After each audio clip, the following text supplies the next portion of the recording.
It was. No. Oh my gosh, is it really? They're live animals. I don't know. Congratulations to each and every one of you for completing your certification here at the zoo on handling our ambassador animals. Now you're ready to begin your continued training to take the animals into the community so that we can spread the word of conservation throughout the schools, some of our nursing homes, events, and different things that occur. So I've packed up 3 of our animals, and this is the invertebrate travel carrier. Inside here I've put Terry. So you want to open the carrier when you're unpacking, and Terry, you can see, our rose-haired Chilean tarantula is in her Zoom box. And you'll notice that you need to put a towel or something if she's the only one going in the invertebrate carrier so that she doesn't slide around in the van. So make sure you have her on a solid table when you take her out. And you encourage Terry just to crawl on your hand like we do in the lawn. Oh,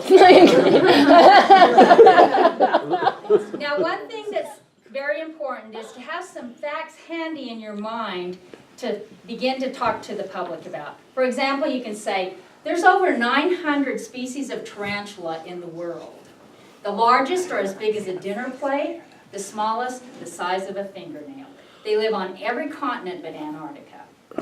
When you finished your time with Terry, you'll put her back into her substrate, make sure the lid is secure, and then she goes back in her travel container. Secure the container, and then we always have a safe place to put the containers when we're out on program so the public can't get to them while we're using other animals. Now this is our reptile container. The coolers are all for the reptiles, and make sure you get the proper size. And so I've packed up Jorge in here today. You want to open the container, and Jorge, as you know, is our hog-nosed snake. And we always pack our snakes in a snake sack. It's merely a pillowcase, but we call it a snake sack. So when you unpack a snake, you want to open the overhand knot, and then you merely roll down the snake sack. And remember, you're looking for the head. This is always the part of the animal that we want to control and that we see first. I see his head right here, so I'm just going to go ahead and let him crawl up onto my hand. And here's our Jorge, our western hog-nosed snake. Now you might want to tell the public that a hog-nosed snake is actually venomous, but they're the only legal snake to be sold in the pet stores here in Colorado. And that's because they are rear-fanged. His fangs are in the back of his mouth. He picks his prey up with his teeth, which will pull it into his mouth, and then he injects them with venom and prepares them to eat. He can't bite a human, but if by some rare chance it did happen, his venom would be about as potent as a wasp sting. When you repack Jorge, you leave the snake sack rolled down in the container after you take him out. So you just merely put him back down in his snake sack, making sure that you grab the top of the sack and purse the top, because they're kind of wiggly sometimes and they will get out. Now when you do your overhand knot, you want to gently run your hand down the snake sack, and then, let me run the other hand, merely do a simple overhand knot. And this should secure Jorge in his container.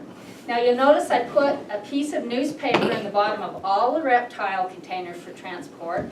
That's in case they have a potty time. It's much easier to clean the container when we come back to the lawn.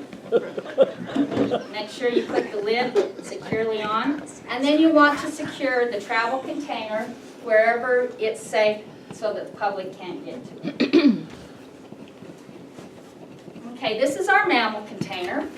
You notice lots of ventilation, and it's very sturdy.